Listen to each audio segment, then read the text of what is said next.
This room has been Sherry's room since 1984.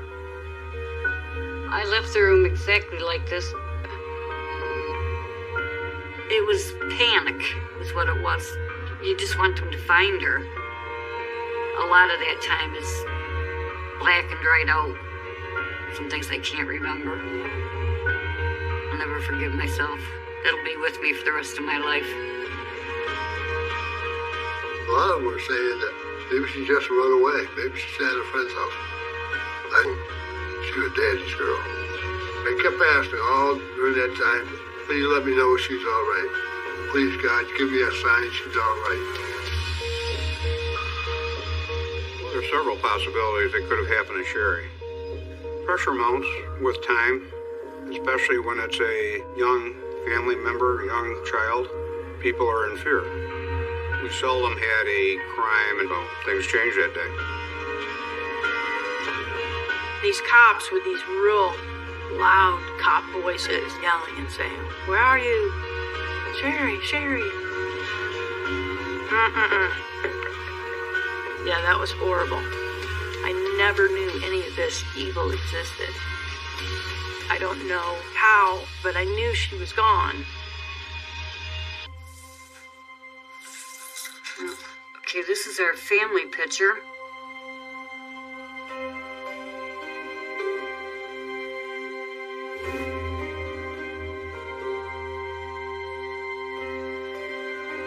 I loved being a parent. We had 3 children, 2 girls and a boy. We all had a good time. I'd never had to work, home and watch the kids. Sherry was the middle child. In 1984, Sherry was 12. She thought she was like 16. She got a job with the local newspaper, delivering papers. Since she was excited, I was excited for her. Binghamton was very safe. You have to lock them. But my husband, David, didn't want her to go house to house. That's when we decided I was going to be with her. It's right in our neighborhood. And so I would go house to house with her. Every day I went with Sherry on her paper route.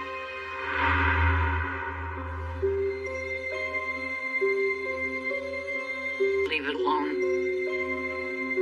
Sherry said it was fine, that she could do it. It was no problem. She knew her row, she knew her people. So I trusted her to do it on her own. Sherry never delivered the papers on her own. That was the only day that she did.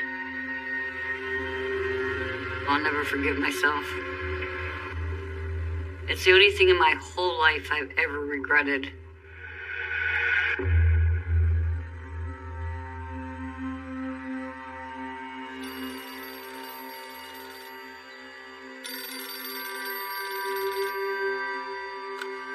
.30, I think it was. It's when her little boyfriend would call her. Well, when the phone rang, and it was him. She was always home by 4:30. She knew that phone call was coming. Not once was Sherry ever late getting back home. Never. She was like clockwork. I waited about 15 minutes, and then I called Dave and said, Sherry's not back yet. At that time, he was a Binghamton policeman. Well, when Jeannie first called me at work, I knew something had to be wrong because Sherry wasn't like that. When she said she was going to be home, she was going to be home.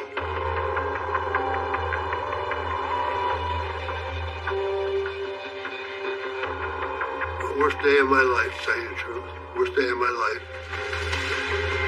I just knew that I had to go looking for her. I was a sergeant, talked to my lieutenant, and he said, well, come on, I'll go with you.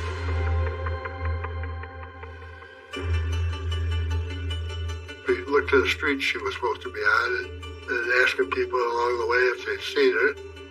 Nobody had seen her, but they had their paper. And I figured that she delivered the paper, she should have went home. I was thinking the worst. And you Binghamton, it's awful hard when it happens to your child. There's been a other people getting murdered in the city of Bampton for no reason, and rapes and violence. You've seen it. You're sitting there thinking, how could this really happen? How could this be happening to us? At that time, I started really getting worried. So we continued down the street, and I lost it. I started crying. Went home, and the lieutenant got everybody he could involved with the search. Not only our police department, but the sheriff's department was there. We had the state police come in with their helicopters, and they were all over the place. A lot of them were saying that maybe she just run away. Maybe she's at a friend's house. I knew my daughter, and I knew her darn well she wouldn't run away from home. She was a homebody. She was daddy's girl.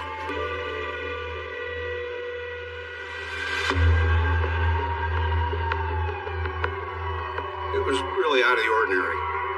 You have a young girl who's doing her collections for the paper, who just doesn't come home. No one really knew what happened.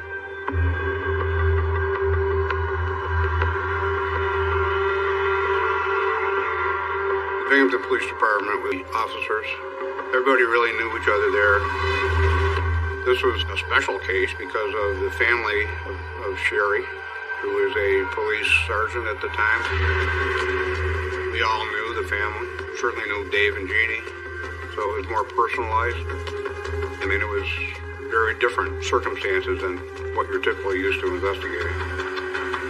We seldom had a crime, such as the Lindsay case, especially in the neighborhoods. So, things changed that day. When Sherry went missing, there was a very large search, huge magnitude for the city of Bampton.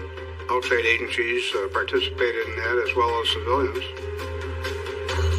Sherry didn't seem like the type of young girl. She was pretty patterned, and the pattern was broken. We really didn't have a good theory at that point as far as what happened to her. She could have been grabbed, taken into a car or a van or a truck. She could be in a house, on a paper roof. She could be anywhere. Pressure mounts with time, especially when it's a young family member, young child. People want results. The more time that goes on, the more difficult it is to solve a case, typically. So, yeah, we were concerned.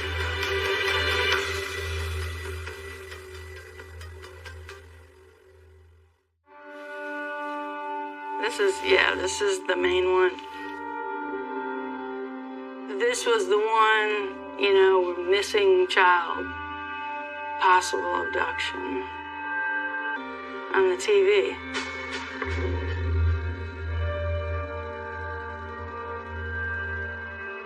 In '84, Sherry was 12 and I was 16. I came home from school and I remember seeing her picture on the news. I heard my dad say, your mom's on the phone with Uncle David, and Sherry didn't come home from her paper route. I don't know how, but I knew she was gone. In my mind's eye was just an image of her just waving. I'm like, see ya. I just decided to keep that information to myself, that I knew she was gone. I couldn't bring myself to tell anybody.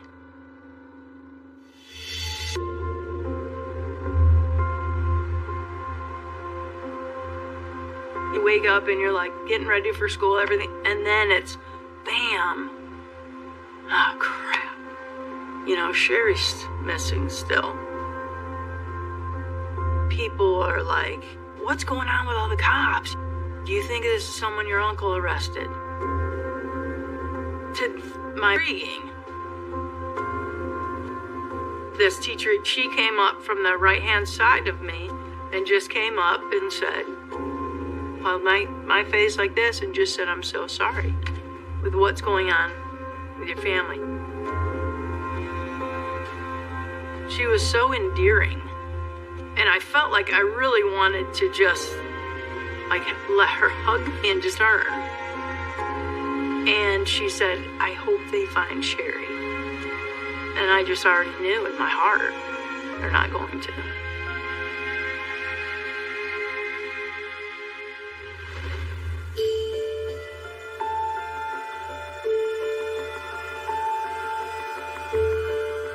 was so drained. Like there was no color in his face, loud cop voices, yelling and saying, "We're here to help. Where are you? Sherry."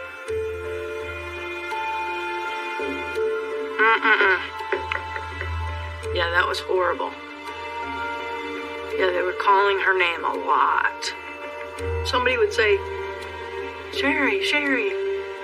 And then you'd listen and you'd think, is she going to answer? Is she out here? Is she playing hide and seek? I was a very naive kid. We just grew up very sheltered. I never knew any of this evil existed.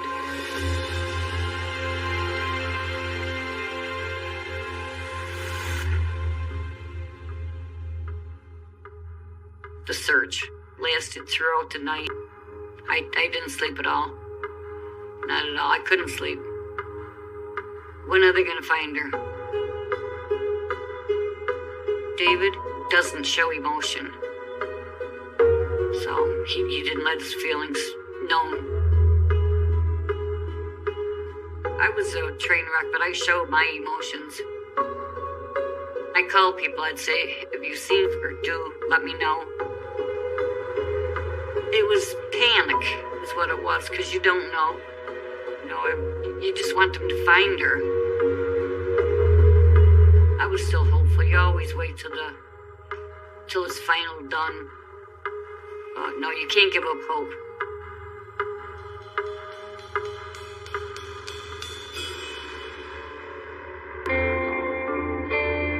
Couldn't go anyplace without running into a policeman. They searched the rivers, searched the river banks, searched the woods behind the house. They checked every backyard in the area, and they put a roadblock out on Shenango Street. They had policemen standing there with their picture, stopping cars, and when they went by, they did that. They continued right until the next day. Jeannie had a lot of people come in that she knew, her friends, and I had a lot of my friends, all policemen coming in. And they stayed right there with us, and throughout the whole night they were there. And right through the next day, we didn't lack for friends, I'll tell you that. I mean, the house was loaded with them. And then press reports for the newspaper. It was in the evening press with a picture and everything, so the house was hectic. Not any real updates, no. They kept searching. They had come back. They would let us know that they haven't found anything yet, but we knew if they found something, we'd be the first to be notified. With helicopters, Binghamton had a K-9 unit, and state police had their K-9 units. They found a place where somebody had been living up in the mountains, and they wanted to know what clothes she had on, because they found clothes up there.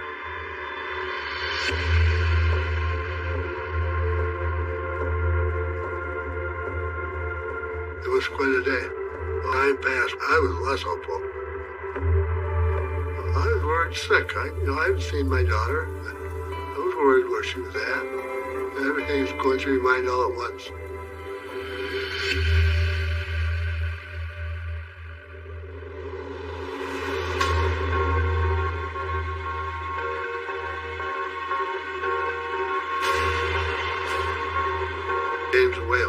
Lived about 7 blocks from us. Sherry had strong feelings against him, she would say. He looked at her weird. Well, there was another person she didn't like because he smoked cigars. The first place we went to was the house where the guy with the cigars lived. That was our first stop. Nothing there. He hadn't even seen her. And the next house,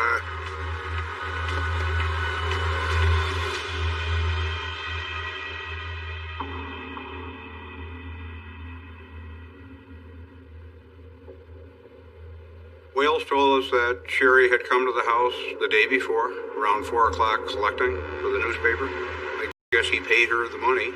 This is what he told us. And she left and walked off, probably to the next house. Could have happened to her. Investigators searched the home. They even went down in the cellar of Mr. Wales' home. However, they didn't find anything and they left. We had no real factual information as far as where she was. So we were back to square one. Well, there are several possibilities. They could have taken off with a friend.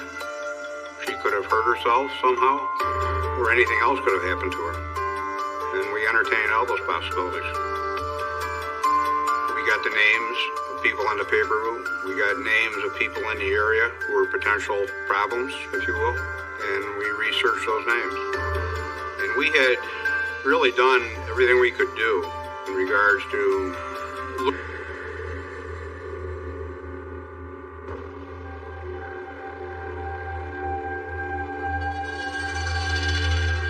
he was somewhat nervous, a little jittery, if you will, which doesn't necessarily say that one's guilty or not, but he just gave us a strange feeling.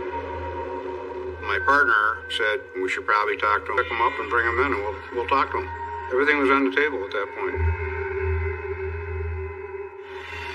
My partner was a great interrogator. I had about 10 years on the job at that point. He had more experience than I did. But it was very weird, and even today, it crosses my mind how we went in and got a statement from Wales. We went in to get a statement from James Wales. I don't know how we did that without letting our emotions become involved, but we did. We were very cordial of James Wales. When you go in to do an interrogation, you don't go in with a lot of emotion involved. You don't go in with, say that to someone, and perhaps you won't get a statement. And we didn't know where she was, so a statement could be crucial. So we treated James Wales very well. And he went through his Miranda, and we talked to him at length. In an interrogation like that, you want to find out about who James Wales is, where he's been, what kind of employment, his past employment, his past residences. Although we couldn't deduce anything that would say, yes, James Wales is the person we want. The more we talked to James Wales, the more we had bad feelings about him.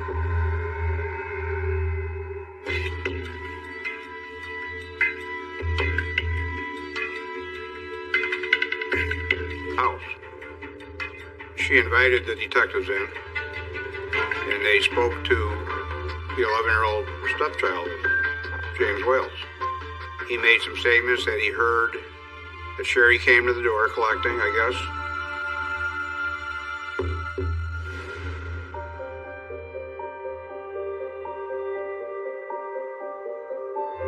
He said that he had heard, he went to the cellar, and he heard screaming, and he saw feet in the air.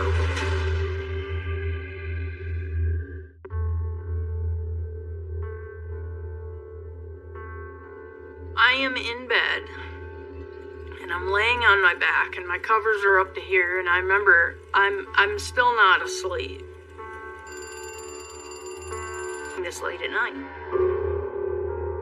I hear my mom answer, and I could hear my Aunt Jeannie screaming through the old landline phone.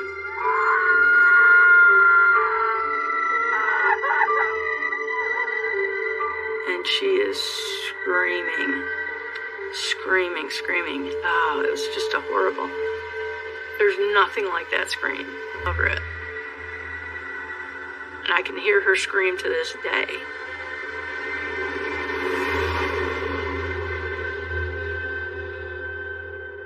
All I knew was that she was dead and that she had been killed. And I didn't know anything else. When you're a kid, you're thinking, she's a good kid. If she can get killed with all the crap that I do, this guy's coming for me. All that fear. And then slowly things started to transpire as to what happened. And that fear grew.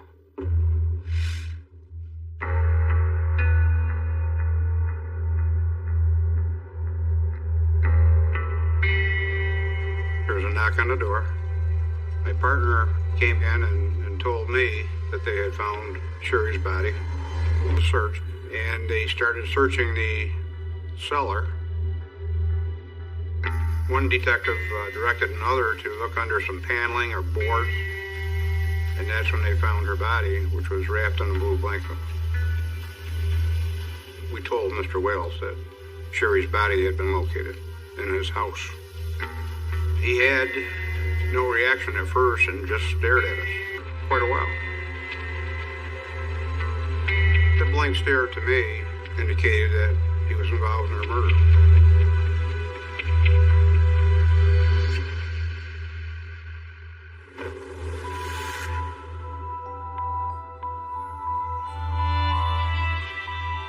Jeannie was upstairs, I was downstairs.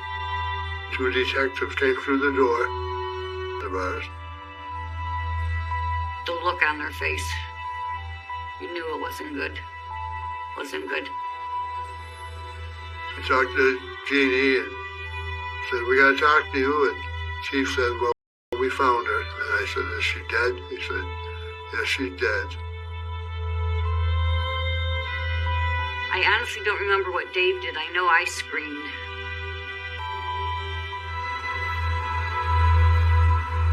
A lot of that time is black and dried out.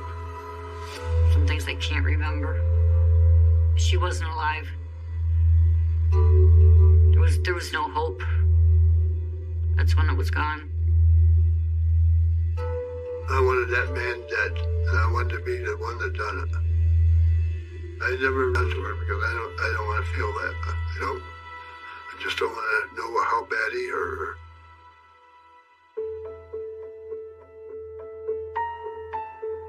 I still blame myself, partially for letting her go by herself. Because if I had been there, it wouldn't have happened. I think about it all the time. And I'll start crying. And I said I shouldn't have done it. But there's nothing I can change now that I should have done or could have done. You never know. Never know. And you do the coulda, woulda, shoulda. And that's how it all turned out. But doing the woulda, coulda, shoulda, it doesn't help you, does it? No. So, No, but...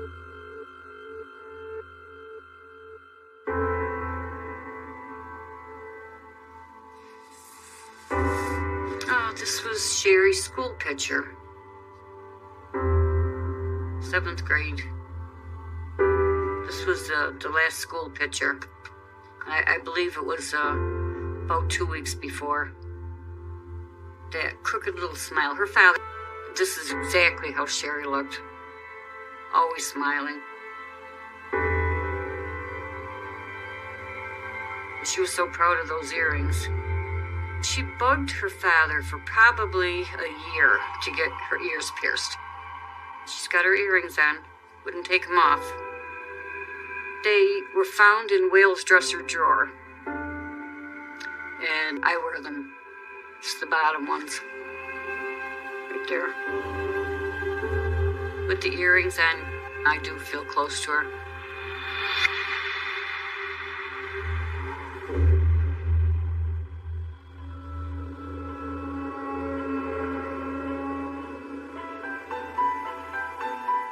It was a very quiet room after we told him we found her, and spontaneously came out with, I killed her. He said that she came collecting to the front door, then said that somehow they got over to the cellar door in his house. I suspect that he either grabbed her and pulled her to the cellar door, or asked her to come to see something, and he said the end of the cellar. He said Sherry was screaming. He put his hand over her mouth to prevent her from screaming. He hit her 2 or 3 times with what he said was a stick. The stick he was referring to was actually a table leg. He said after that he raped her. He put a clothesline over her neck, a pipe. Killed her at that point. He put her in the fruit cellar wrapped her in a blue blanket and threw the paneling on top. I specifically recall I said, "What'd you do then?" He said, "Well, I had dinner on the stove for the kids, and I had to go up and finish cooking dinner." We did our job, but now it's back to reality. And here's Dave and his family. He can't bring his daughter back.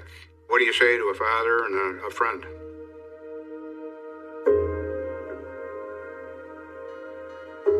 Oh boy. The hardest thing, even harder than that day I was told, the hardest hour, to break a casket out for my daughter.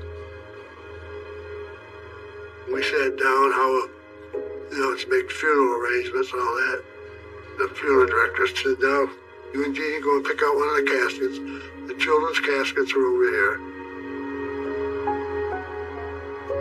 Who should be burying their 12-year-old daughter? Who should be doing that? She should be out happy. She shouldn't be in scats to bury your own daughter. Why, how could somebody do that to you?" I was crying. Jeannie was crying. Funeral guy was crying.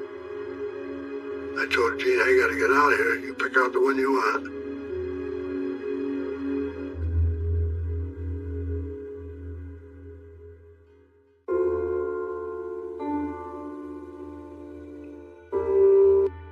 The guy writing for the newspaper writes how this snowstorm was just God just weeping over this situation.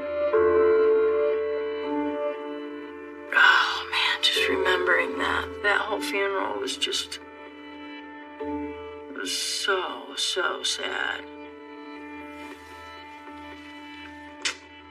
Damn it. Their little casket.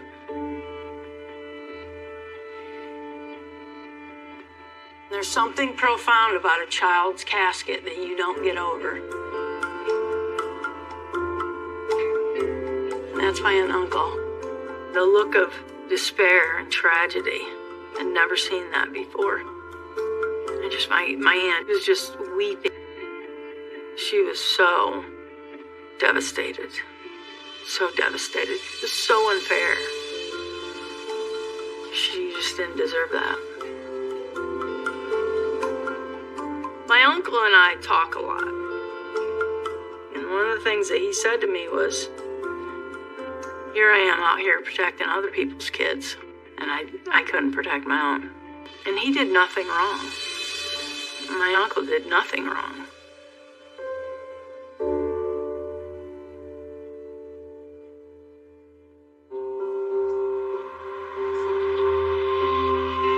Going to the cemetery was very hard. People were lined up against the street as we went by in their cars. We just lined up watching us go. Kinds of policemen that were there from all over the state. I mean, it was just something to see. And all the people that turned out for that. People were very good to us then, very good. But we made sure we bought a plot. That she's in the middle, and I'm on one side, and Jeannie's on the other side. We'll be together.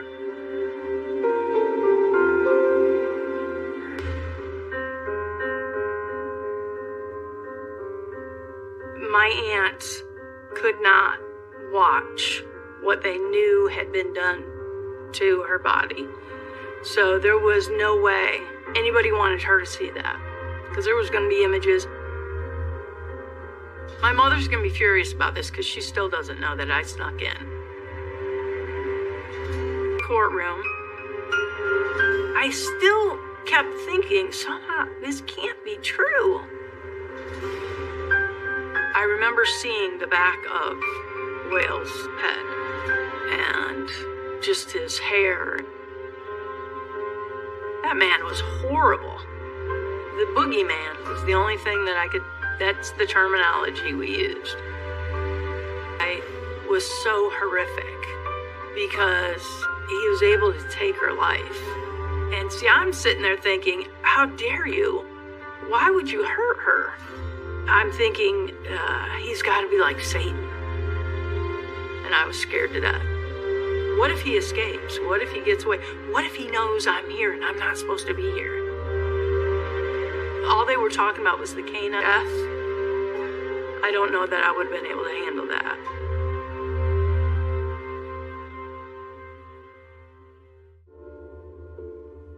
I wish it was life in prison, but it's 33 to life.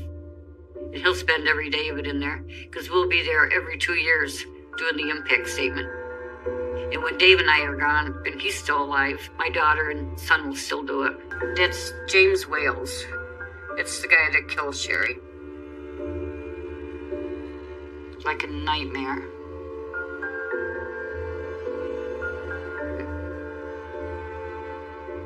If I had that picture at home, I would burn it or rip it up. I'd throw it in my fireplace. Yeah, he's spooky looking as... Had enough of him.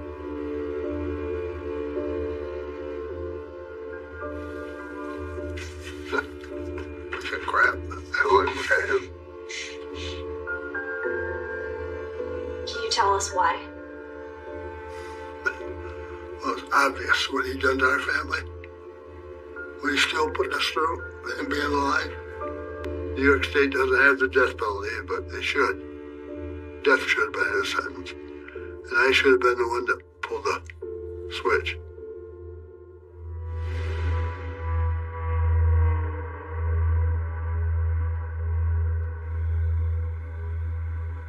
Well, after it happened, my emotion died. I didn't want to bring it up, but I got to drinking pretty good. I didn't have to think about things. I never told anyone that I was sneaking away at night, going to the cemetery and talking to a Sherry. That helped me feel a lot better when I went up there. I mean, at least I could let my feelings out, nobody around, nobody would see me. And I could cry all I wanted to up there. And What kind of things did you talk to her about? oh, just that we missed her and wish she was here. And sorry it had to happen to her. And we all miss and love her. We would never forget her. I was hurting. I kind of held myself in. And I was supposed to be the man of the family, so. You know, I really didn't talk.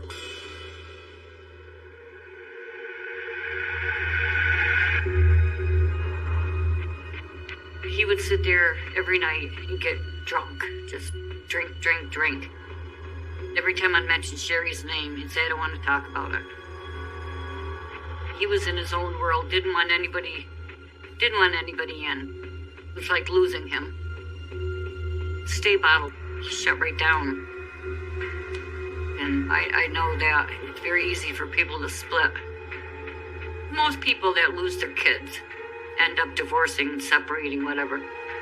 I wasn't going to let Wales tear the family apart. I knew I had to do something. I wasn't about ready to give up.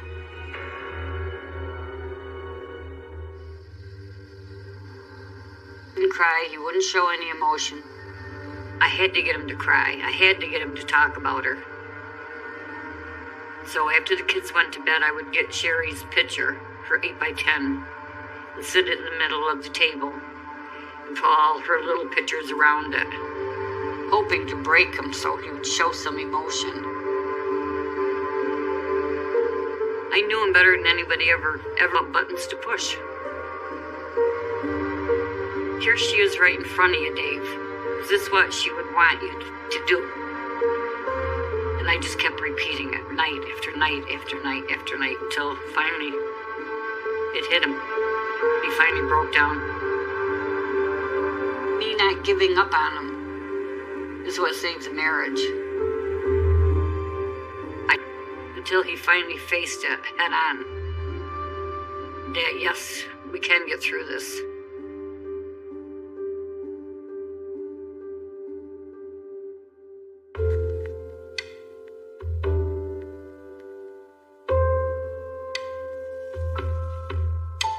Well, that's James Wales in New York State Prison. He's done almost 37 years in jail. It's hard. If he were released, I would be worried there'd be a possibility that this could happen again.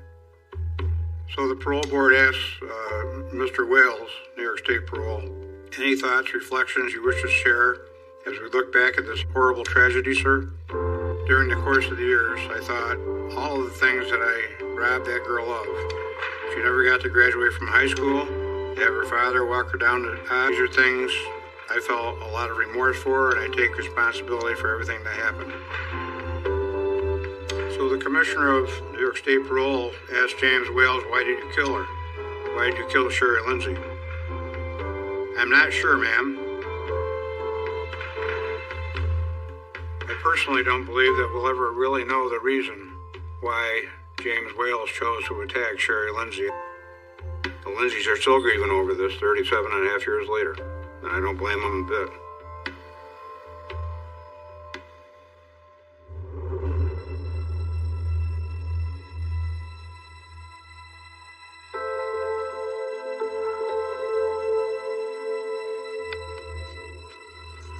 Oh,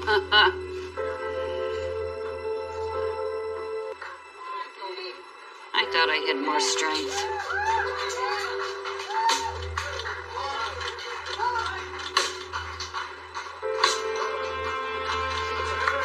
Oh, it's three strikes, you're out.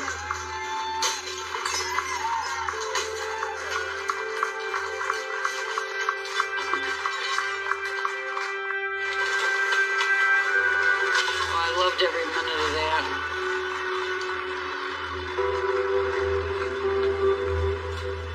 That was Wales's house coming down finally after all these years. I wish I was a little stronger so my son wouldn't have had to knock down the door. But I gave it a shot. People couldn't live in it because they kept saying there was ghosts. Everybody on the street called it Sherry's ghost house. I felt like at it anymore. They're going to put a memorial of some type in there. Put some flowers and maybe a couple benches. Sherry's favorite color was red. So I went out and I bought, I think it was 32 balloons, and I handed them out. I guess what we want to do now is my wife's idea. So she wants you to find us if they can. There was one balloon that came right in front, hovered over my chair, and then went across in front of Dave, and then it caught in a tree. I kept asking all during that time, please let me know she's all right. Please, God, give me a sign she's all right. And then there's oh, let's think of that balloon. It was just hovered there, like it was her waiting for us.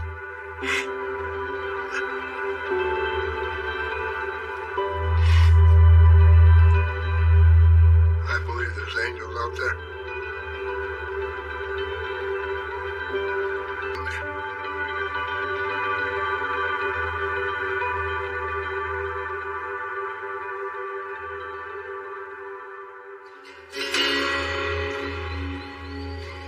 When we were looking for her, it was very painful during that time.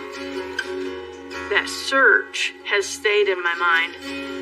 It was a changing point for me. Around, and I even said it out loud, which was kind of unusual, but I did say it out loud that, Sherry, I'm gonna make sure this never happens to another kid. So I knew then law enforcement was my destiny. That's what I was gonna do. I became a cop because of this whole incident with Sherry. I knew this was what I had to, I became a cop.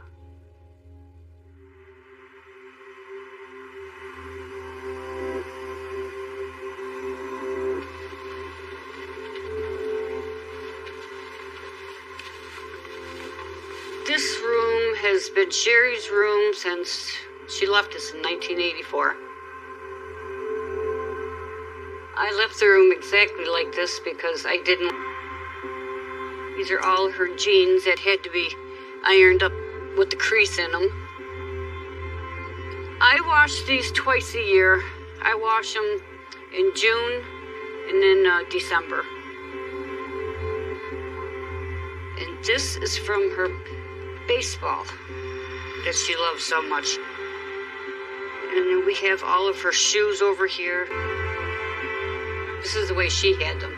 Everything had to be lined up exactly right. If I get lonesome, I'll come up and visit it. I just can't get rid of it. I mean, she's never gonna leave me, and this is how I keep her here. I can't get rid of it. No, that'll be the next generation to do.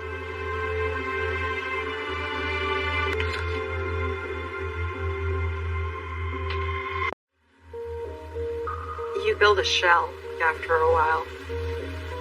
When you've been through something like this, you learn very quickly that you have to protect yourself, and sometimes that can come off as being hardened by it. It all started as a routine traffic stop late last night. To think about, there are still some things that I never got back after that night. And I know now that your life can change just like that. This is a photograph from one of the ATM machines at the drive-thru from the bank. They took one picture every 14 seconds. So the 14 seconds in between the pictures, you couldn't see what was going on. It was very difficult to watch the footage because I knew what had happened there. It was very difficult to see that happen to your friend and to a coworker.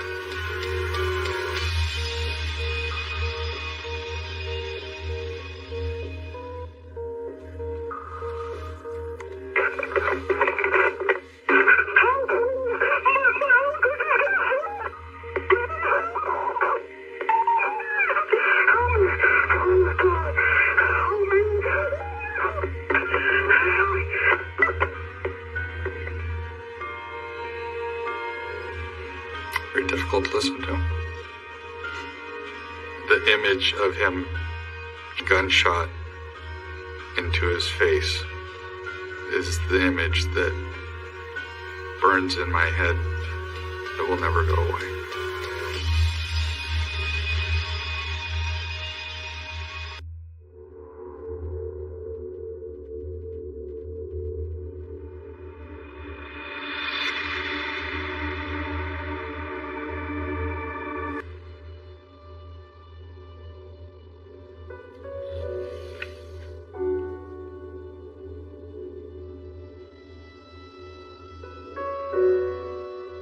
Every time I saw Martin in his uniform, it made me smile because he was just so handsome in it. And you could see how proud he was to wear it. Loved being a police officer.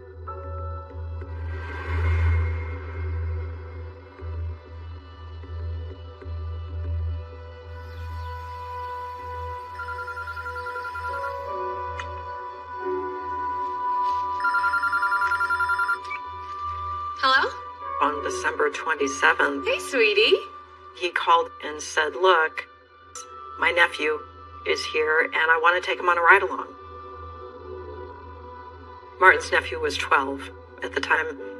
Martin knew that there were a lot of temptations for kids, especially those entering their teen years, and he just wanted to make sure that his nephew was clear about what was right and what was wrong.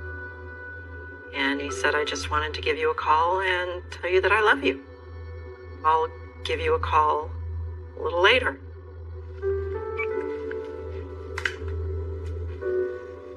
And that was the last time that I spoke with Martin.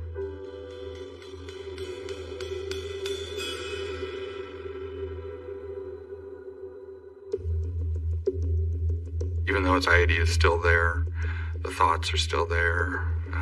Sometimes the nightmares are still there.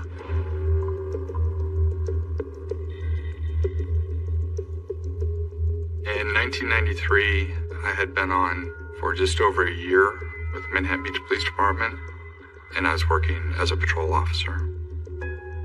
Martin, at the time, was really my mentor at everything that he did, police officer.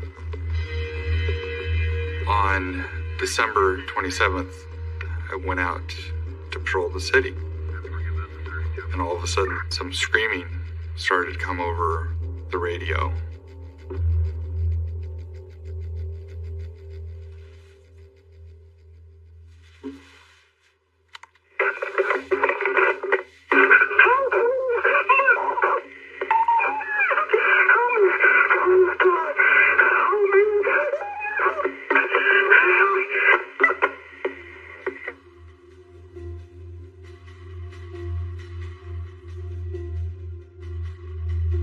I didn't understand that at the time. All I heard was screaming on the radio.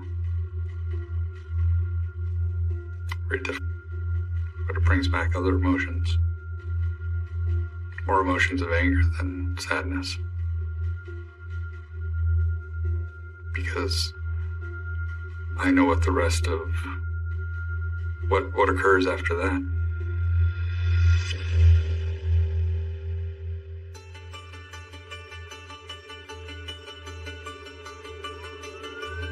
Block and a half away, I turned on my lights and sirens and started heading directly for the mall.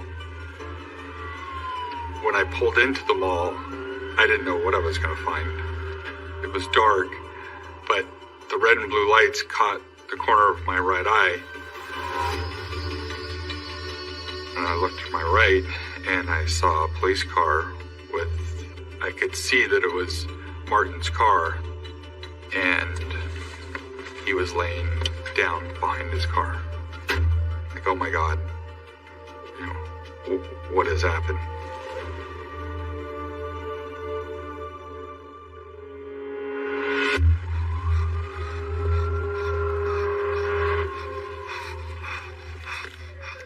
I ran up to face down in a pool of blood. I got an officer down. I repeat, an officer down. Basically unable to breathe because he was just sucking in blood. It was very hard to believe what I was seeing. I turned Martin over and his face was unrecognizable. I had no idea at that point whether Martin would live or die, but I knew it was bad.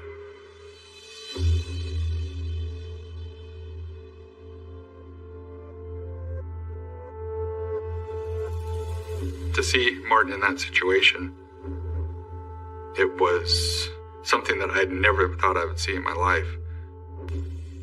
That's the hardest part to talk about, to describe.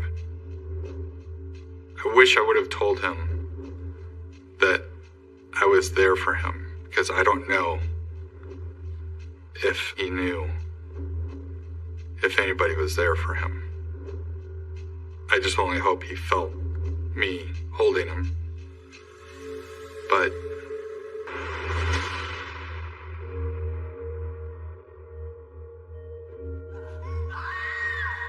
I looked over and saw Martin's nephew uncontrollably screaming. He would look at his uncle and just scream. I was looking at Martin and seeing him dying and looking up, screaming and needing help. The police officer inside of me was completely torn. And that's when I had to physically pull Martin's nephew to the side to get him away from the image of what he was seeing.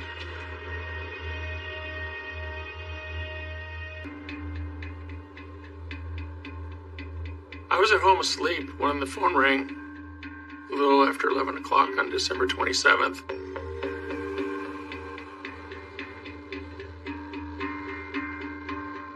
It was one of our civilian employees calling me and told me that there had been a shooting and that Martin Gantz had been shot. So my question to him was, is he okay? And he says, it doesn't look too good. And my heart kind of sunk down. You know, I was just praying that he would survive the shooting. But then, you know, I got to focus in on what do I have to do to go find that guy that did this. As a detective sergeant, it was my responsibility to go to the scene to start the investigation. And so I quickly got dressed And I went out to the scene at the Manhattan Village Mall.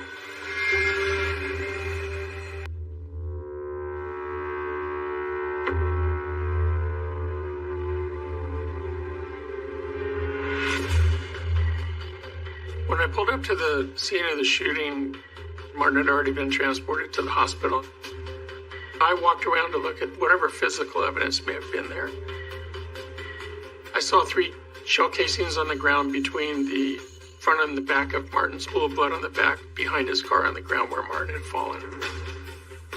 It was a very distressing moment to see the amount of blood that was on the ground because I knew how bad my friend had been hurt. Just had to get to work and focus in on what had to be done in order to get this investigation underway.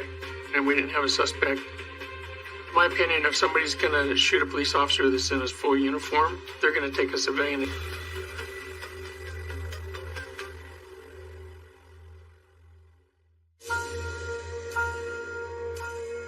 As we started taping off the crime scene, I was really still in shock. One of my sergeants came over to me and he said, "Martin's dead." Grief.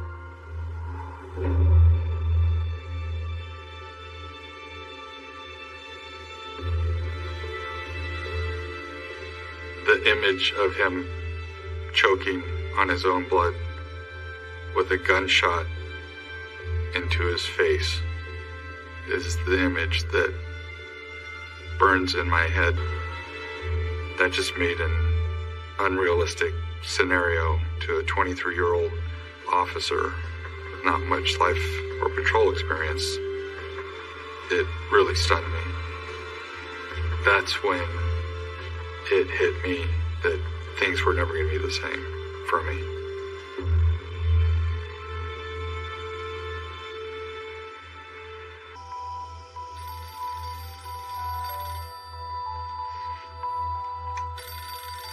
It was a little after 1 o'clock in the morning.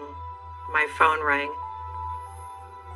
When I answered it, I was shocked by the sound of Martin's younger sister screaming, "Martin's been shot in the..." I can hear the panic in her voice. Beyond panic, it was terror. And no matter what, I will always be able to hear that. Right now, it brings back gut-wrenching feeling in the pit of my stomach when you know that your life is about to change drastically and is not going to be the same ever again.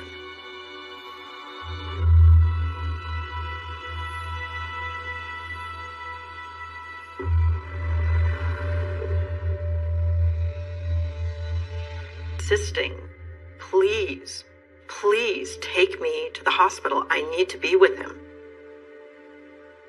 This officer literally put his hands on my shoulders and gently pushed me onto a chair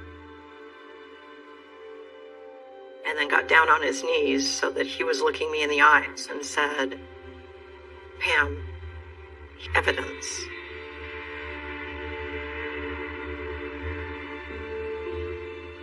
I just kept thinking that if it had been me, he would have done anything possible to be there for me.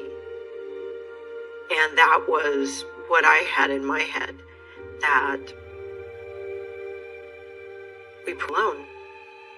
We committed ourselves to each other, and I was not being allowed to fulfill my end of that commitment.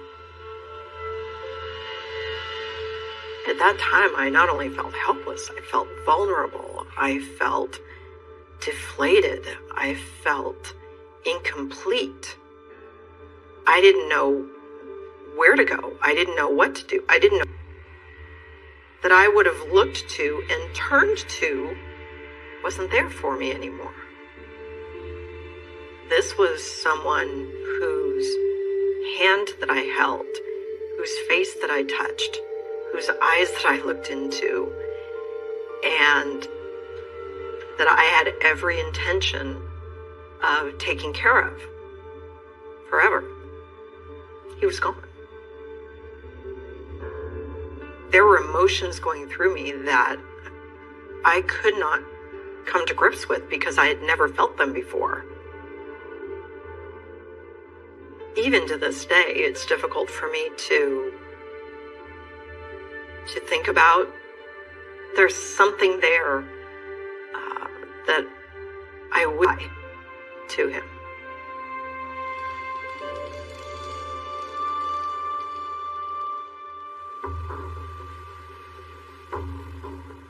On the next morning, myself and the other detectives went to start interviewing eyewitnesses and to try to develop a profile of who the suspect was so that we could do what we could to track him down.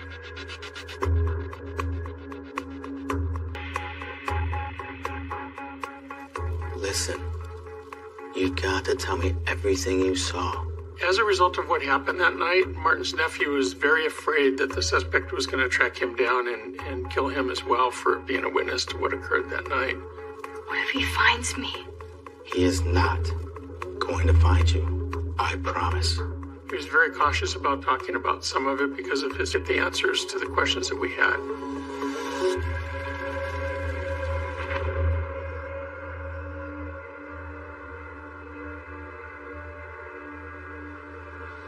Martin's nephew had described to us that Martin had approached the car and that he was talking to the driver of the car for a period of time, maybe a minute or two.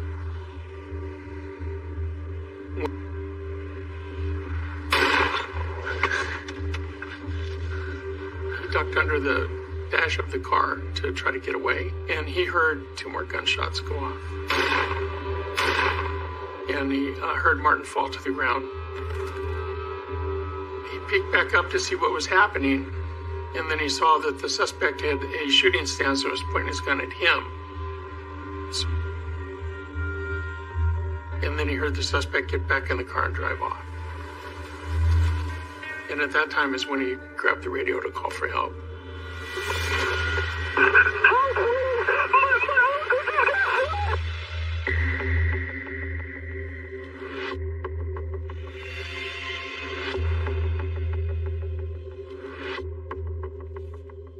And create a sketch of the suspect.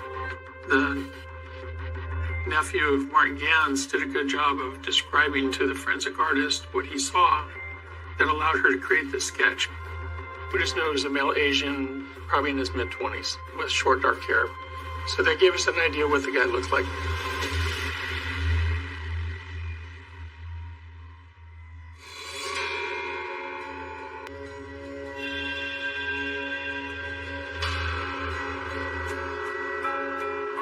The next morning, we reached out to the banks that were along Sepulveda Boulevard to see if they had any video at their ATMs.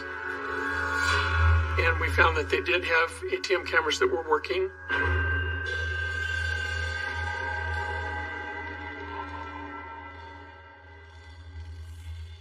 This is a photograph from one of the ATM machines at the drive-thru at the bank where Martin Gans was shot and killed. Although it shows a picture of the car, shows a picture of Martin on the ground, it did not show a picture of the suspect approaching him or shooting him. The ATM cameras only took one picture every 14 seconds. So the 14 seconds in between the pictures, you couldn't see what was going on. It was very difficult to watch the footage from the ATM cameras because I knew what had happened there.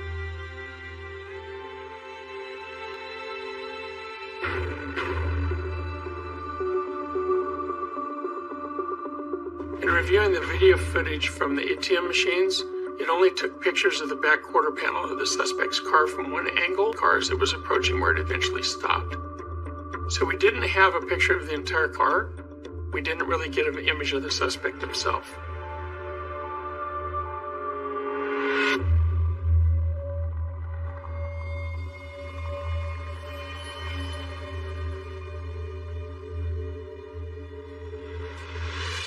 It was very challenging, to say the least. It was almost knowing what the needle looked like to find it.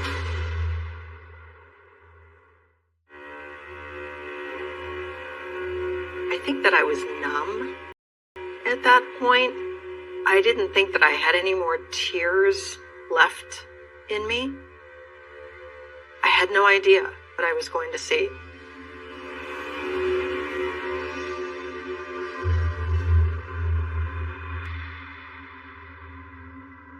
His car was gone at that point, and there was no police tape up, and it was just a parking lot again.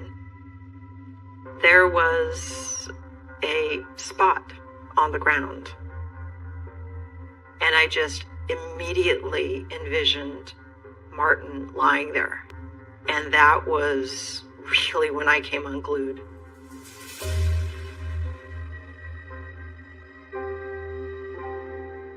I remember I basically fell to my knees, and seeing what I believed to have been blood on the ground just made it very real. Oh my gosh, he really did lose blood, and he really is gone. I just felt his loss became very real to me.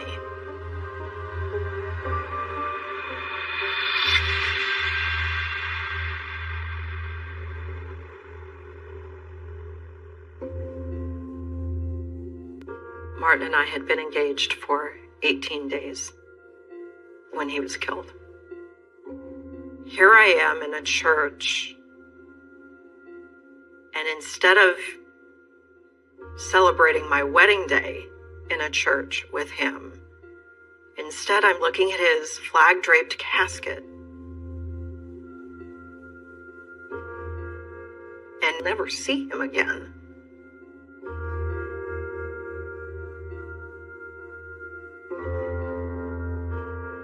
When it was just me standing next to his casket, holding a rose, it felt like that night, just a couple of weeks earlier.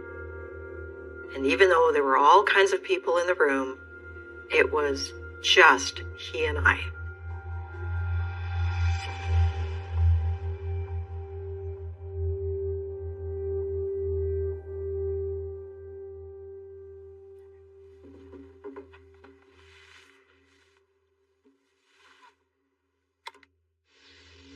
Martin Gann's line of duty. His fellow officers saluted their fallen brother with tears in their eyes. Helicopters flew over the ceremony in formation. But perhaps the most emotional moment was when they handed Gann's hat to his nephew. Children were always special to the fallen officer.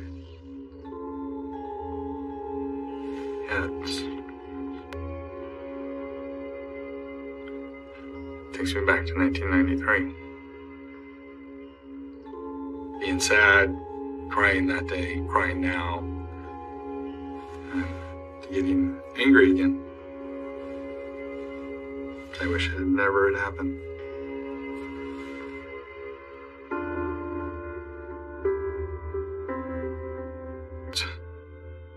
A whole range of emotions, because I wasn't showing my emotions at work.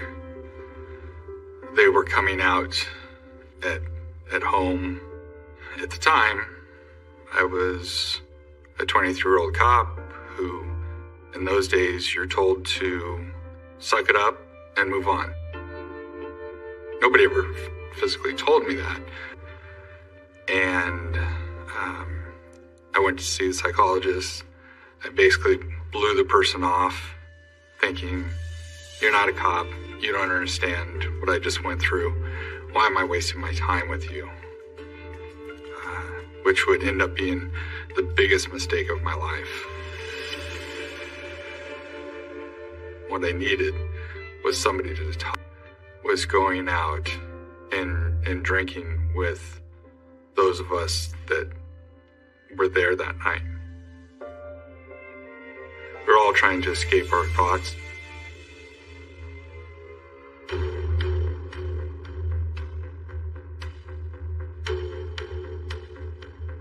All of us had anger in this person that killed our friend.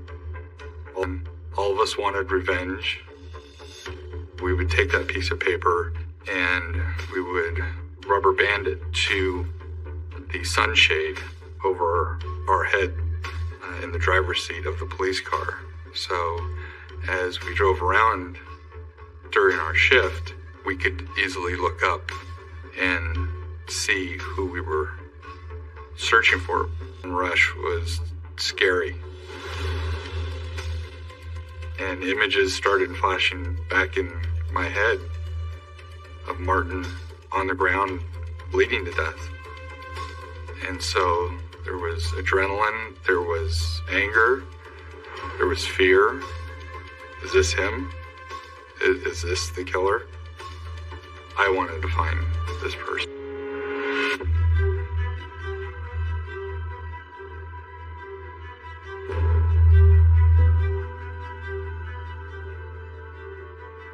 According to eyewitnesses, the suspect was an Asian male in his late 20s. This sketch has been distributed to law enforcement agencies across the state. You know, certainly a crime like this, of having a police officer killed in Manhattan Beach, to help solve this case probably as much as we did. That was demonstrated by, the calls that we got to the police station. And I don't recall how many we'd get every day, but we ended up with over 2,000 tips during the course of the investigation. We had to go chase those people down and figure out, did they do it or not? It was overwhelming to try to follow up lead after lead and not knowing every time you're following up with somebody.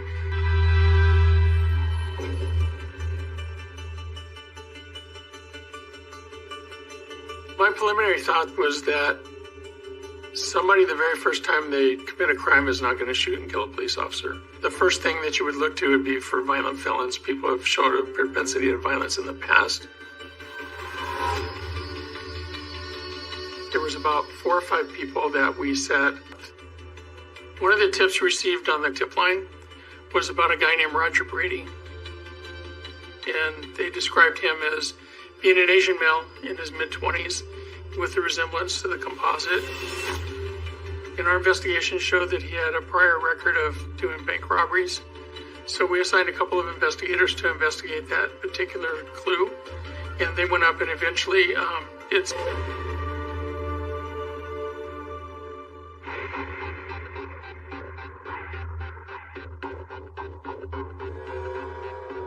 Roger Brady resembled the composite description, and he had a Daihatsu charade. There was a lot of things that lined up to say that he's the right guy.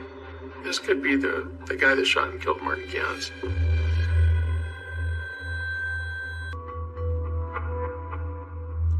What exactly are you looking for?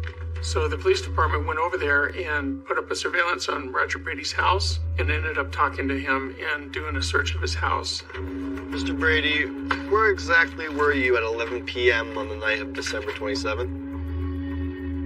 He did allow them to search his bedroom and his common areas. Just here watching TV. Concern. And investigators could not come up with any conclusive evidence one way or the other to either implicate him or to exonerate him.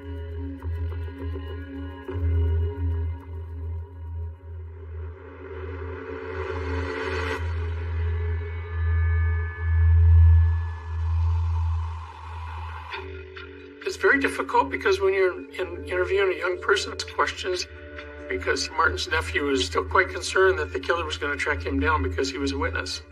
And that's a real concern of his that he had. And he was quite frightened as a result of it. Listen, I'm going to show you a few photos. I want you to let me know if any of these guys look like the guy you saw that night. Okay?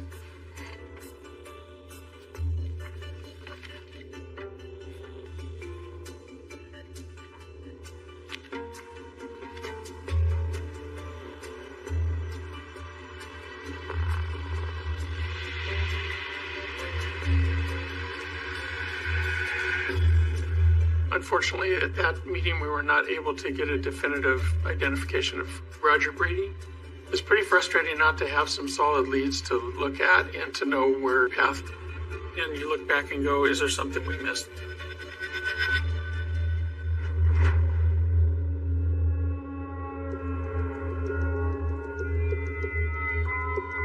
I was frustrated by that point that we hadn't found this person yet, and that I was afraid someone else. On a personal level, I just wanted him caught, either way, dead or alive. I felt that when the time came, no matter how it went down, I knew it was going to be violent. For a man to point blank shoot a police officer, to me, was somebody that was not going to be easy to arrest. This person was going to go down in flames. Why did you use the word execute? Because Martin was executed. He tried to flee for cover, but the suspect, Martin, and executed him at point blank range. As a friend of Martin and as a police officer, it makes me feel angry.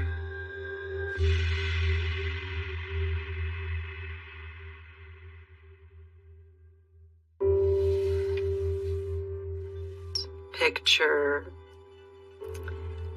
was taken after we had been dating maybe about 3 months, and I mean, we were both just so happy. And there are some photos, and most of the memories are just tucked away in my heart. When Martin first, he came into my work, and we started talking, and there was just something about him. I didn't know exactly what it was, but there was just something about him, and I knew that I never wanted to forget his name. So after he left, I wrote his name down on a small Post-it, and I put that Post-it in my drawer. And I still have it. And I will always keep that.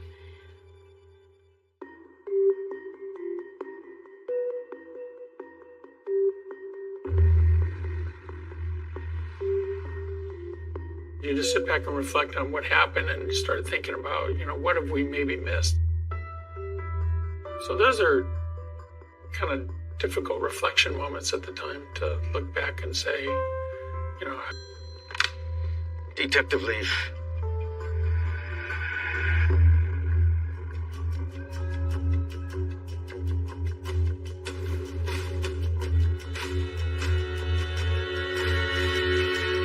The suspect, an Asian man wearing a ski mask, pulled a gun and forced the employee to hand over his cash.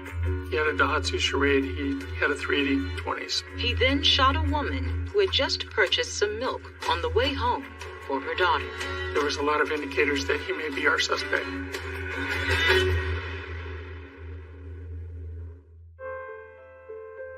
Going through the murder of someone, you face things that you don't understand. And for me, understand that someone could actually do this to anyone, let alone someone like Martin, who was simply larger than life. There are still some things that I never got back after that night. My sense of I'm going to wake up tomorrow and everything is going to look the same way that it does, because I know now that very clearly tomorrow is not a given, and that your life can change just like that.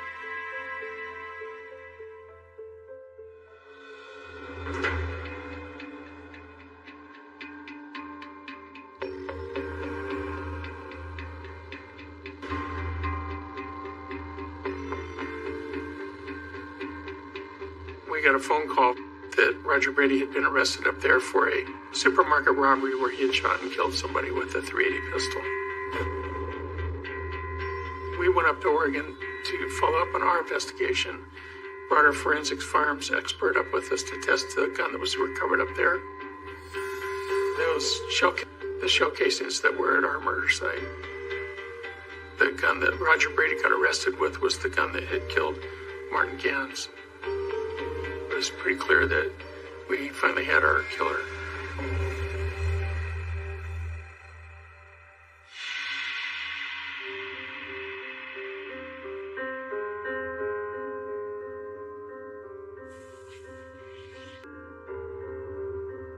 Knowing that we had investigated Roger Brady back before he committed his other crime up in Oregon was a bit frustrating for everybody involved, including the investigators that talked to him the first time, because there just wasn't enough indicators there to make an arrest. It was a relief that we had found him finally, but it was very heartbreaking that he had continued on his crime spree and he had killed one person to try to kill another person before he was brought to justice on our case.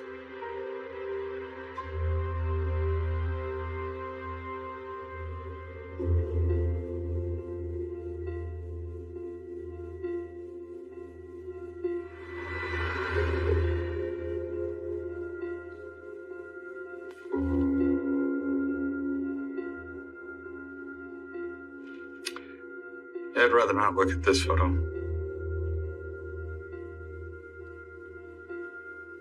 There's nothing good to say about it. It's just an empty soul that knows no love, knows no feelings. Not a picture I want to see. My impressions of Brady is just an empty, cold-hearted killer. That's it. I don't know who he is. I don't want to know who he is.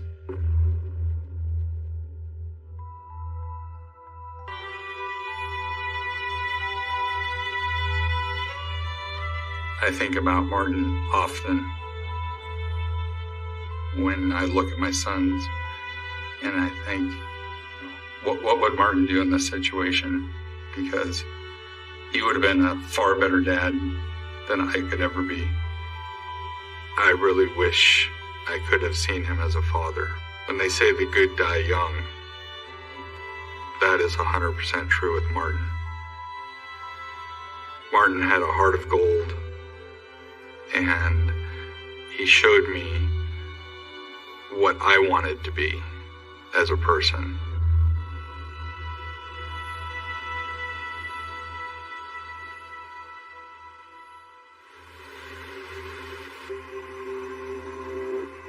I think that my lowest point was the day after the first anniversary. People kept telling me that just let a year go by. Just after a year, it'll be different. So on December the 28th, I woke up and I didn't feel any different than I did the day before. That was really hard for me. I didn't feel better. I still hurt. I was still alone. Martin was still gone, and it was still very hard. What if Martin hadn't been killed? What if we had gotten married? Would we have 3 kids? I think about those things. But what I don't do is dwell on those things. Because I also believe that all roads lead to where I am right now. And I am who I am today in large part because what I went through during that time.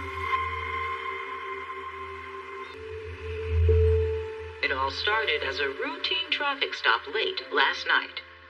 Through the years, my feelings of being in that parking lot have morphed into something different.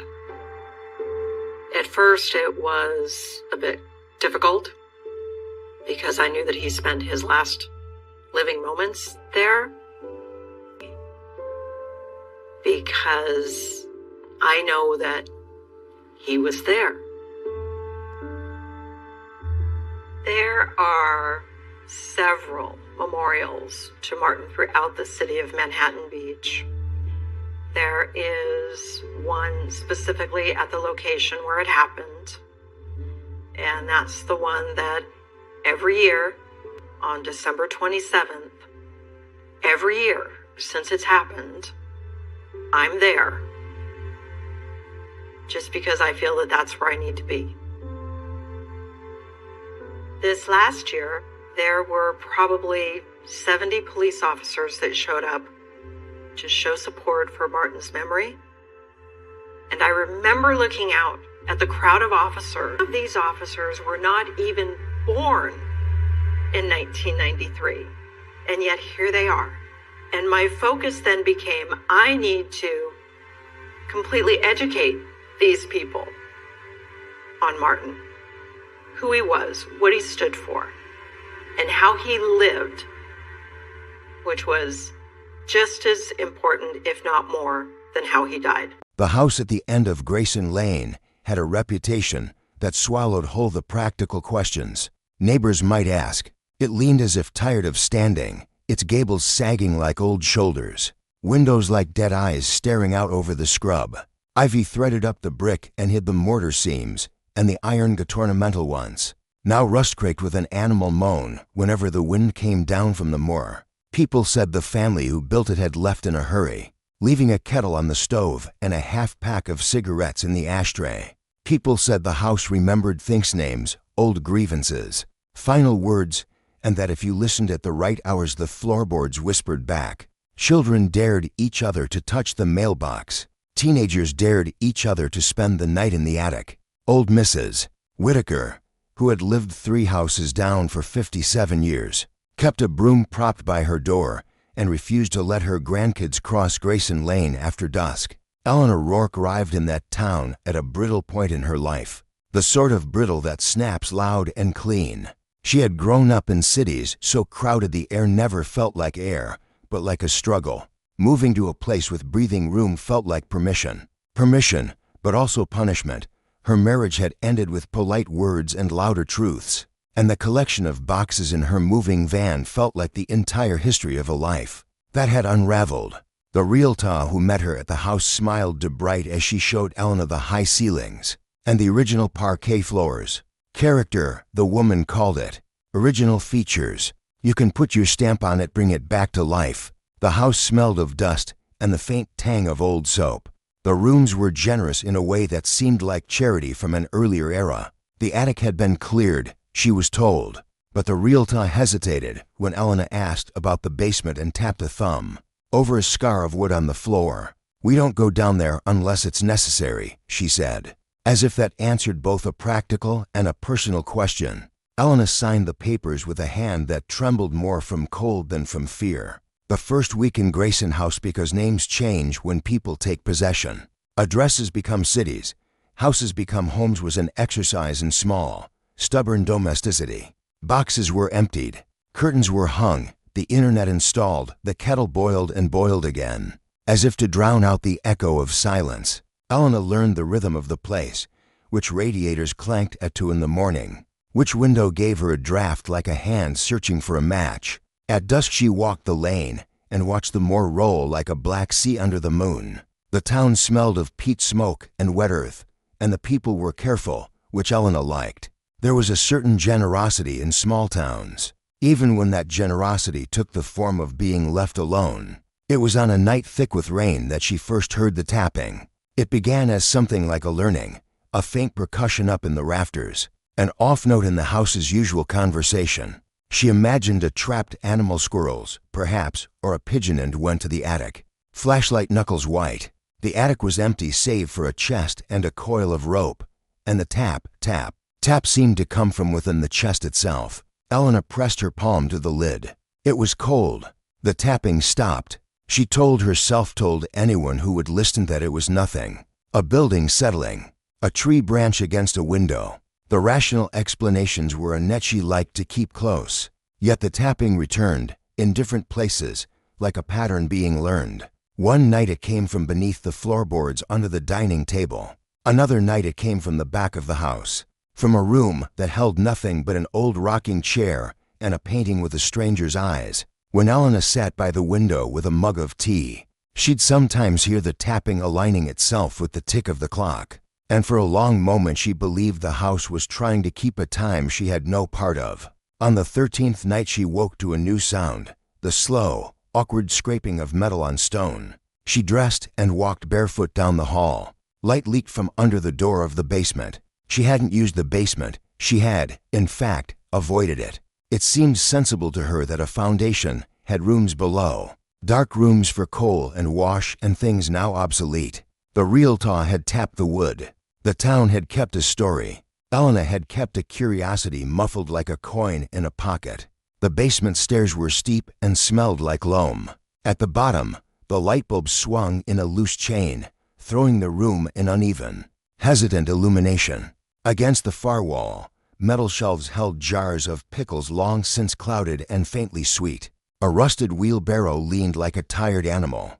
But in the center of the floor lay a rectangle of earth as if a garden had been dug, and then filled with a different kind of soil.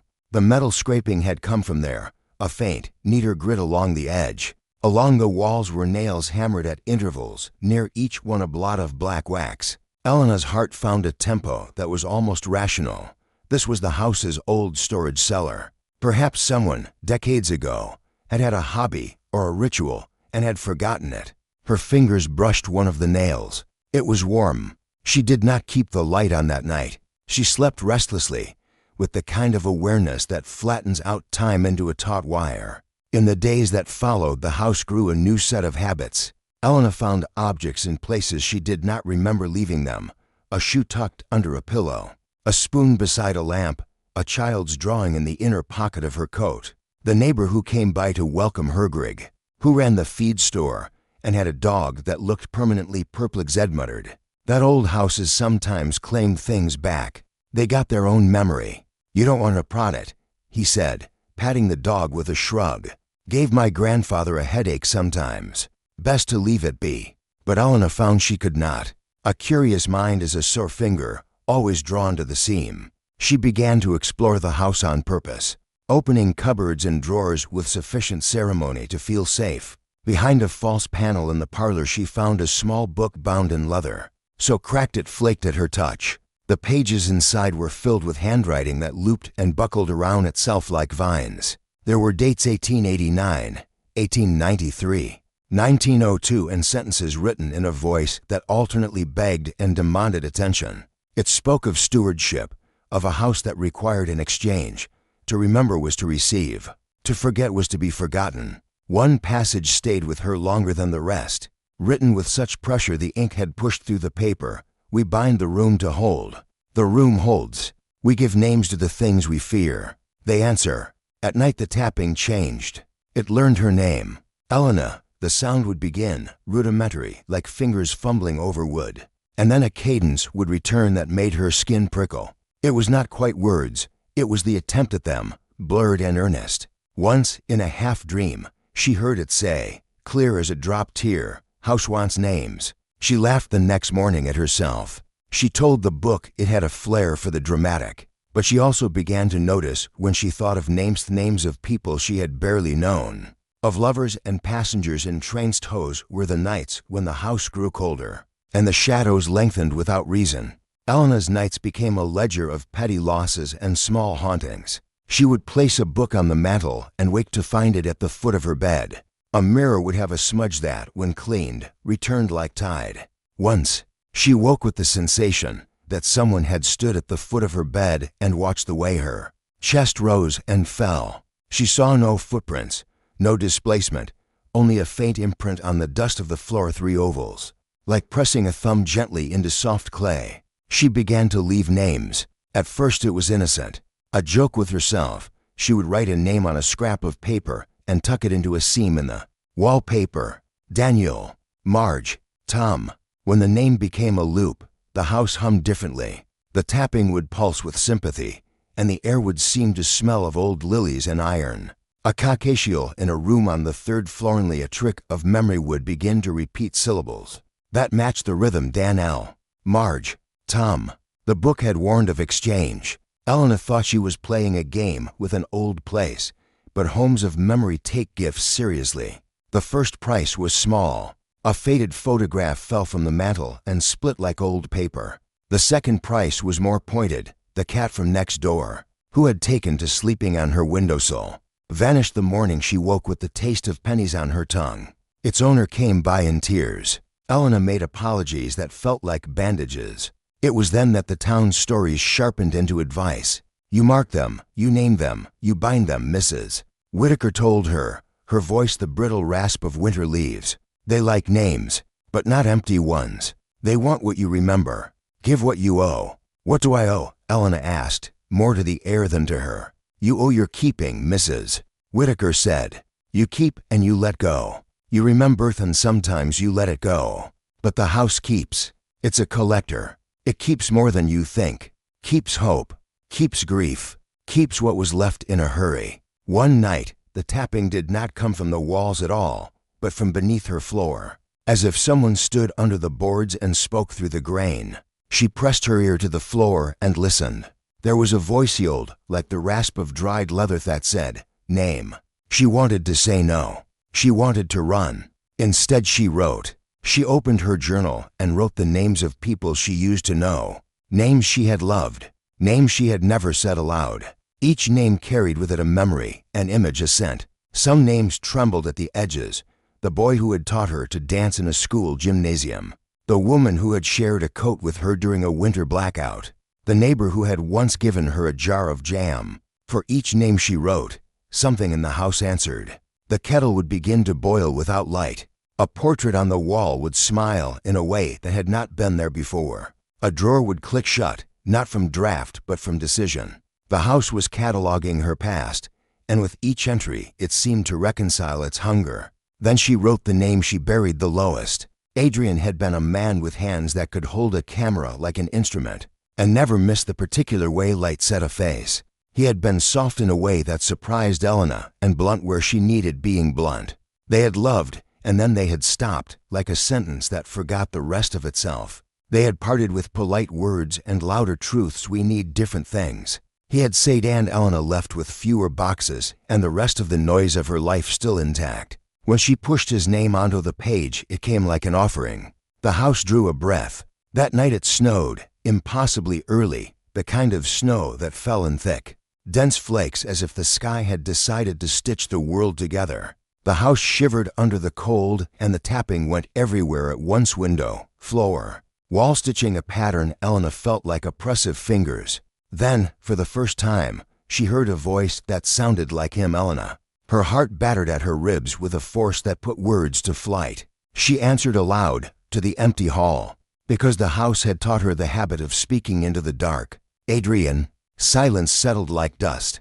Then, from the basement, a softer version of his voicino, an echo, a mimic spoke. You came back. I needed a new place, she said into nothing that was listening.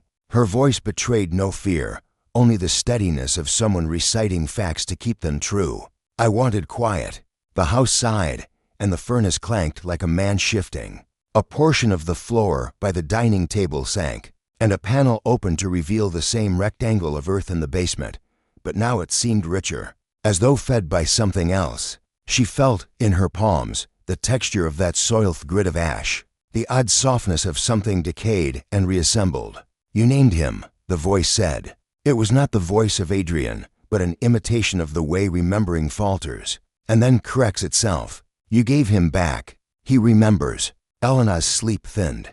She dreamed of Adrian as a boy and as a man, and of them, in a different house, dancing under a poor chandelier. In the dream, his hand was warm, and in the dream the house outside had windows like eyes watching them, patient, hungry, grateful. In the days that followed, Adrian began to appear in the house, a coat on the back of a chair he had never owned, a photograph on the mantel that caught his light and bent it in such a way the face looked new. Elena told herself these were her memory trying on the fabric of the house. She told herself it was grief playing at creation. Yet when she found a Polaroid tucked in her pillowcase, with his arm around her shoulder, breath left her in a ragged sigh that tasted like someone else's punctuation. The town noticed. People were kind in the way of those who have known loss and consider themselves practiced. Greg brought casseroles that cooled in his hands. Mrs. Whitaker gave her bread with a warning tucked within. Don't call him back. They like a tempter. They won't leave him alone, she said. They keep. And once they keep, it's not just the name. It's what name means. It's the feeling in your hands when you held theirs for the last time. You can't give that without being asked back for more. But Elena had also learned the satisfaction of answers. The house returned what she asked for: presents, proof, a portrait. And with that presence came a darker, hungerless temporal, more porous. Where names had been offered, the house now wanted scenes. It wanted the small theatrics of lives played out, the taste of arguments, and the weight of shared silence. It asked for details. The first time she refused, the house retaliated with absence. Adrian's photograph vanished from the mantel. Heat bled from the room. The silver of a spoon dulled in her drawer. When she woke, she found in the center of the kitchen a neat pile of hair, more than any one person might have, threaded with something that smelled like copper and the sea. Elena wept then at the quiet dissipation of loneliness, but a wet, ragged grief for a thing she had cradled and been forced to give back. She wrote his name again, with more ceremony, with prayers she did not believe in.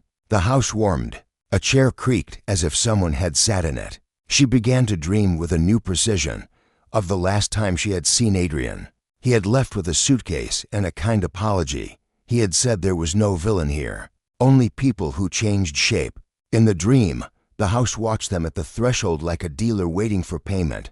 Payment, the house asserted in a way that made her taste metal, came in degrees. She found she could refuse only so far. The house was a ledger with columns and a ledger keeper that insisted on balance. For each name it returned, for each scene it conjured, something else would be taken. She found a list carved into the underside of the attic hatch with many names, some recent, some ancient: given, Isabel taken, cat, given, Henry taken, ring, given, at a taken memory. The final line had a gap where a name should be, and under it, in fresh ink, Somiana something scrawled her name. Panic can be precise in the way grief is not. Elena attempted to leave. She packed what she could and drove away with the engine's whine a thin cord between her and the house's breath. For a day she stayed in a motel and slept as if she had been taught to hold herself together. Then she drove back. The house had been empty when she left. It was not empty upon her return. A note lay on the kitchen table in a hand that was both hers and not. You cannot leave what you keep. The next week was made of small violences. Her radiator bled black water. The painting in the parlor became a negative of itself, colors inverted until the faces were wrong. On the last of those nights she heard, clear as a bell, the words, "Bring what you owe." She spent the day rooting through boxes, packing until her hands trembled. She found old letters in a show box, their ink brown but legible, and photographs of people she no longer knew. She took them to the basement and placed them at the edge of the earth rectangle. The house hummed as if pleased. The photographs sank into the soil like paper seeds. The basement light flickered. From within the dark, a voice older now, one that seemed to have weathered the century, spoke, "Name." Elena hesitated. The cost of names had been measured in odd currencies, pets, photographs, the quicksilver of memory. She realized that the final exchange the house sought might be the most brutal of all. Something still in her, something that could not be easily replaced. She thought of what remained in her fingers, the photograph of her mother, the small box of Marion's jewelry, the wedding ring she had refused to return. She thought of the first time she had loved Adrian and the last time she had parted with him. She would not give what the house wanted. She decided to defy it. She slept with the lights on that night, a vain fortress against abandonment. And when she smacked the switch, the house answered by plunging one wing into total darkness. The radiator rattled like teeth. The tapping rose into a staccato, a row of nails being hammered in rhythmic urgency. At 2 in the morning, the floor at the center of the house buckled as if something enormous below. It took a breath. The dining chairs slid back on their own accord. A sound like pages being turned came from the book she had found. Though she had closed it and shelved it, Elena descended into the basement because refusal meant sharing a stage with the house, instead of letting it dominate. At the edge of the rectangle of earth, in the half-light, a form began to unmake itself. It was not so much a figure as an arrangement of shadow and memory, held together by gestures, the sweep of a shoulder, the dip of a smile, the way one hand found the other's in a practiced fit. Adrian, or an approximation of him, rose from the soil in the center and blinked with a wetness that could have been tears. He was whole, but something about him was stitched from borrowed scraps, a laugh borrowed from a voicemail, a movement remembered from a photograph. "Elena," he said, voiced the sound of someone placed into speech. She took a step forward, then another, because the other option was to run. Are you real?" Her voice broke. He searched her face as if looking for a photograph he had once held. The house hummed. The nails in the walls drew little lines of light like the flight path of moths. "What would you call real?" he asked. His hands were made of light that bent like a curtain. "You gave me a name. You took so much to make this," she said, hearing how little it sounded like accusation. "Who else?" Adrian tilted his head. "The house takes pieces from what is willing," he said, "and from what is not. It learned from you. You gave it the steps. And if I refuse, you would leave," he said, not unkindly. "And the house would keep more. It prefers symmetries." Her decision turned in her throat like a coin. She could not bear to lose the shade of him that visited mirrors and the corner of the mantel. At the same time, she understood the arithmetic of things. You cannot barter with memory without impoverishing yourself. She knelt beside the rectangle and pressed her palms into the cool earth. She asked for names she had kept hidden until business-like sorrow required confession. She wrote them down, her father's, the names of friends who had drifted into lives she no longer recognized. For each name she placed a small object on the soil, a lock of hair, a letter, a ring. The house accepted them, and as it did, the things in it began to rearrange. Cups shifted back to counters. Portraits smoothed their faces into calmer expressions. The air that had tasted of metal and salt softened. When she reached the last thing, the box she had kept locked since the divorcee, a small velvet container with a ring, and a receipt, hesitated. The ring had been a symbol she had refused to unhand. She lifted the lid. Inside, the ring lay as if unburdened of time. She thought of giving it and thought of not. She reasoned that if the house could have Adriana in imitation, then perhaps it was less punitive than she feared. Perhaps its hunger could be sated without absolute annihilation. She set the ring on the soil. The house inhaled. A wind rose within the basement that smelled like snow and old laundry. Something like a face formed from the walls and tilted toward her. The impression of Adrian smiled as he had always smiled at the corner of a frame. "We are all houses," he said, which was to say the house had learned the language of tenderness, borrowed now for its own ends. Then the soil shifted, not like a settling, but like the closing of a mouth. The objects she had placed were drawn into the earth and disappeared. The ring sank last, the metal catching the light like a coin swallowed by a mouth. For a heartbeat she pictured herself unmoored. Then silence. The house settled into a new equilibrium. There was a relief like the lowering of a fever. The tapping became less insistent. Adrian's figure stood at the edge of the rectangle for a moment, like someone considering whether to wave, and then he was gone in a way that left a residue. Not absence, but a place on the mantel where the light had changed. Elena left the bunker of the basement and closed the hatch. That night she slept without waking, with the sensation of being watched. In the morning she found the house as it had been when she first saw it, still old, still leaning, but somehow less urgent. There were no more names in the margins of the attic hatch, no fresh ink by the door. The neighbors said little, but they watched with a new softness. In the weeks that followed, life resumed a shape that approximated normal. Elena made soup for neighboring families, mended a fence, learned to coax a stubborn rosebush back from the verge of death. She kept the book in a drawer and only opened it sometimes. And when she did, the handwriting seemed less demanding, almost apologetic, as if a ledger had been balanced and the keeper had tiddied its pens and gone home. Sometimes at dusk, she would hear a faint sound up in the rafters, like a hand tapping a rhythm against a table. It was not malicious.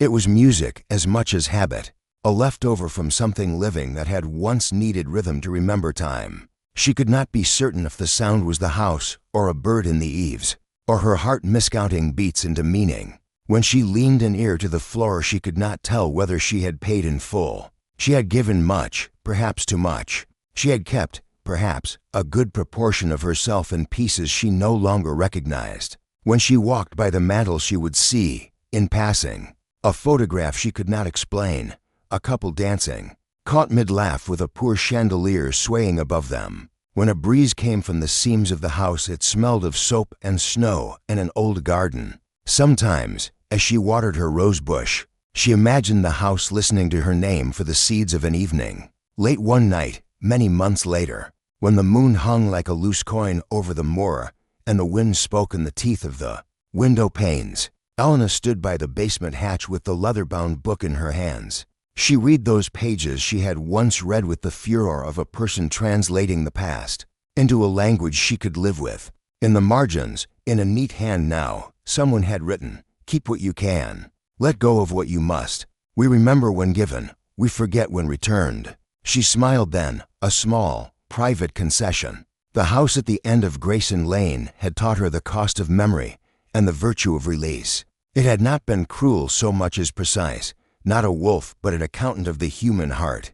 She closed the book, set it back in the drawer, and descended into the basement one last time, not to bargain but to say goodbye. In the center of the earth, where once a figure had risen from the soil in the shape of a man who had loved her imperfectly, there was only a soft, clean patch of ground. Elena knelt and smoothed it with her hand, and in the motion her palm brushed something that felt like paper. She held it up to the light. It was a photograph, a candid, small and faded, of the people on a platform, a train in the background, a moment of warmth preserved like a coin. The woman in the picture was younger than Elena felt now, and beside her a man smiled in a way that made her stomach catch. She could have left it there as a gift, another thing given, another ledger entry to balance the house's appetite. Instead, she took the photograph home, put it on the mantel, and let it be what it was, a memory not bartered but kept. Outside, the gate at the end of Grayson Lane stood ajar in the moonlight. The house leaned on its old shoulders and exhaled. Somewhere in the rafters a soft tapping resumed, not demanding this time, only keeping time like a clock that had finally found its rhythm. Elena went upstairs and slept. The house, which liked names and knew how to take them, had learned something else sometimes. It seemed the keeping could be mutual.